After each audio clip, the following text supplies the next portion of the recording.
આજના વિડીયોમાં વાત કરવાના છે કે તમે ફેસબુકનું અકાઉન્ટ છે એ કેવી રીતે ડિલીટ કરી શકો છો। તમે જે ફેસબુકમાં અકાઉન્ટ બનાવ્યું છે તે અકાઉન્ટને કેવી રીતે ડિલીટ કરવું, તેના માટે તમારે કયા સ્ટેપ ફોલો કરવાના છે તે આ વિડીયોમાં તમને જોવા મળશે।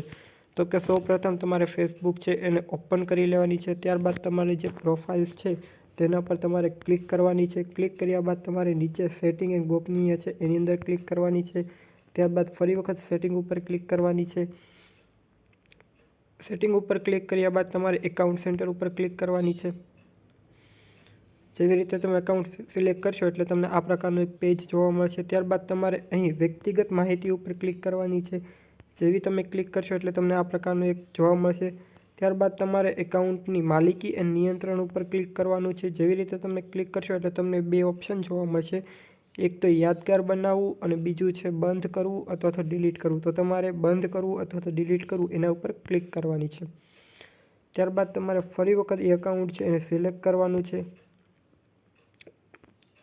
સિલેક્ટ કર્યા બાદ તમારે નીચે બે ઓપ્શન જોવા મળશે, તમારા એકાઉન્ટને બંધ કરવું અથવા તો સ્થાયી પ્રક્રિયા કરવી અથવા તો તમારું એકાઉન્ટ છે એને હંમેશા માટે ડિલીટ કરવું। તો તમારે એના બીજો ઓપ્શન છે એના ઉપર તમારે ક્લિક કરવાની છે। ત્યારબાદ ચાલુ રાખો એના ઉપર ક્લિક કરી દેવાનું છે।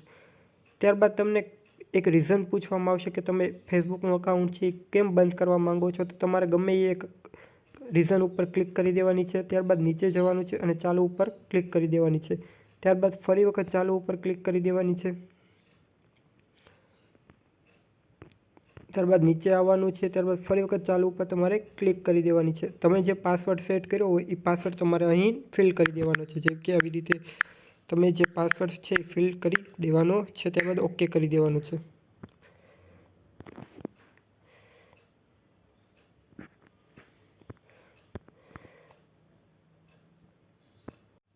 આવી રીતે કરશો એટલે તમારું જે ફેસબુકનું એકાઉન્ટ છે એ પાસવર્ડ નાખ્યા બાદ પરમાનન્ટલી છે એ ડિલીટ થઈ જશે। ત્યારબાદ તમે નવું અકાઉન્ટ છે એ બનાવી શકો છો। તમારું જૂનું એકાઉન્ટ છે એ તમારી ફેસબુક આઈડીમાંથી રદ થઈ જશે અને પરમાનન્ટલી માટે ડિલીટ થઈ જશે। તો આવી રીતે તમે ફેસબુકનું અકાઉન્ટ છે એ ડિલીટ કરી શકો છો। તો આવા જ વિડીયો જોવા માટે તમે અમારી આ ચેનલને સબસ્ક્રાઈબ કરો। Thank you.